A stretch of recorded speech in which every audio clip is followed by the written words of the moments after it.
Volume 1, The Winds of Qixuanmen, Chapters 8 to 14. Morning mist and Spirit Hand Valley drifted through the window lattice, carrying the scent of herbs as Han Li stared at the yellowed calluses on his palms.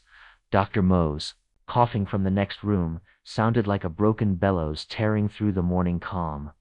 The 2 blocks boy who used to pick red berries 4 years ago had grown into a lean youth, though the nameless cultivation method in his body remained stuck at the 3rd layer.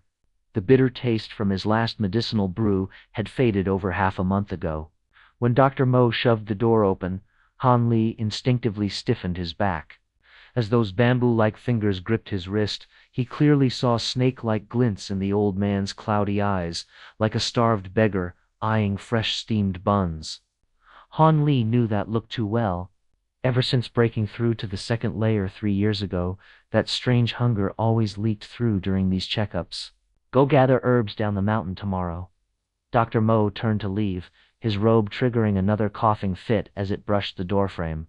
Watching the hunched figure retreat, Han Li suddenly remembered Zhang Tai who'd vanished 2 years ago. The kind senior brother who'd mastered the Xianxia technique to the 3rd layer had left behind a farewell letter with suspiciously blurred ink. The clash of steel interrupted Han Li's thoughts as he washed his hands in the stream. The 16-year-old couldn't resist following the noise to a cliffside clearing where over 200 youths formed a battle circle. Wang Dapeng from his intake year was swinging fists, chasing a mouse-like boy around the arena. Trying to demolish Rainbow Cloud Mountain? Han Li peered through pine branches, only to get spotted by a round-faced boy below. The chatterbox Jin Dongbao finished explaining the beauty brings trouble drama just as the fight shifted. When Zhao Ziling's soft sword went flying, the deafening cheers startled all the mountain sparrows. Senior Brother Li, Senior Brother Li. The white-robed youth entering with a broadsword made Han Li briefly see Zhang Tai's ghost. Both had pushed ordinary blade techniques to perfection, but Li Feiyu's eyes burned with blue flames like those in Dr. Mo's alchemy furnace. When agonized screams erupted from the pine forest, Han Li paused while holding silver needles. The figure writhing by the stream was none other than the recently triumphant Li Feiyu.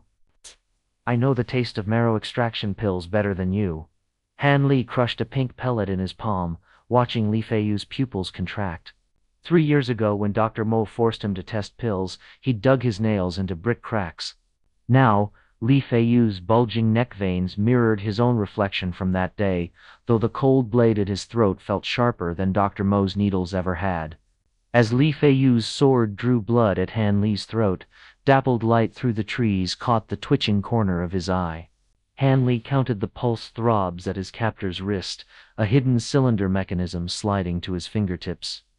Only when their poisonous oath sealed did he realize 3 layers of clothes were soaked through with cold sweat. Tomorrow noon, Spirit Hand Valley. Rubbing his numb knees, Han Li rose to see Li Feiyu, sheathing his sword in the stream's reflection. Their locked gazes mirrored the calculating looks often seen in Dr. Mo's alchemy chamber. When mountain wind swept away the last trace of blood scent, Han Li suddenly remembered this was the same cloying metallic sweetness that had wafted from Dr. Mo's room the night Zhang Tai disappeared.